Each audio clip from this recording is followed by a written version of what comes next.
Hi friends, இன்றைக்கி என்ன வீடியோன்னு பார்த்தீங்கன்னா, நாங்கள் காலையில் சீக்கிரமாக வந்துருச்சு திருப்பூர் ஃபிஷ் மார்க்கெட் கிளம்பிட்டோம். இங்கே எல்லா மீனுமே ரொம்பவே ஃப்ரெஷ்ஷாக இருந்துச்சுங்க. அப்புறம் நாங்கள் பாறை மீன், மத்தி மீன், நண்டு மூணுத்தையும் வாங்கி கட் பண்ண கொடுத்துட்டோம்.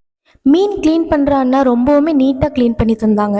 நம்ம ஃபேமிலி ரொம்ப பெருசுங்கிறனால ஒரு பக்கெட் ஃபுல்லாக நம்ம மீன் வாங்கிட்டோம். க்ளீன் பண்ண மீன் எல்லாத்தையுமே வாங்கிட்டு நாங்கள் அப்படியே வீட்டுக்கு கிளம்பிட்டோங்க. மீன் எல்லாத்தையுமே நல்லா வாஷ் பண்ணி எடுத்துக்கிட்டோங்க. நெக்ஸ்ட்டு நாங்கள் ஃபிஷ் ஃப்ரை பண்ணுறதுக்காக மசாலா எல்லாத்தையுமே நாங்கள் ப்ரிப்பேர் பண்ண ஆரம்பிச்சிட்டோம். கார்ன்ஃப்ளவர் மாவு, மிளகாத்தூள், மீன் மசாலா, உப்பு, முட்டை இது எல்லாத்தையுமே போட்டு நாங்கள் நல்லா மிக்ஸ் பண்ணிட்டோம். மீன் துண்டு எல்லாத்தையுமே நாங்கள் மசாலாவில் பரட்டி அப்படியே வெயிலில் காய வச்சிட்டோம். மீன் ஒரு பக்கம் நல்லா வெயிலில் காய்ஞ்சிட்டு இருக்கும்போதே நாங்கள் நண்டு தொக்கு சமைக்க ஆரம்பிச்சிட்டோம். நண்டு சமைக்க சமைக்க அவ்வளவு மனமாக இருந்துச்சுங்க. நண்டு சமைச்சிட்டு இருக்கும்போதே பக்கத்தில் மீன் குழம்பு வாசனை ஆளையே தூக்குச்சு. மீன் பொரிச்சு முடிச்சுட்டு நாங்கள் நல்லா வயிறு நிறைய திருப்தியாக சாப்பிட்டோங்க. இந்த வீடியோ உங்களுக்கு பிடிச்சிருச்சுன்னா லைக், ஷேர், சப்ஸ்கிரைப் பண்ணுங்கள். பாய்.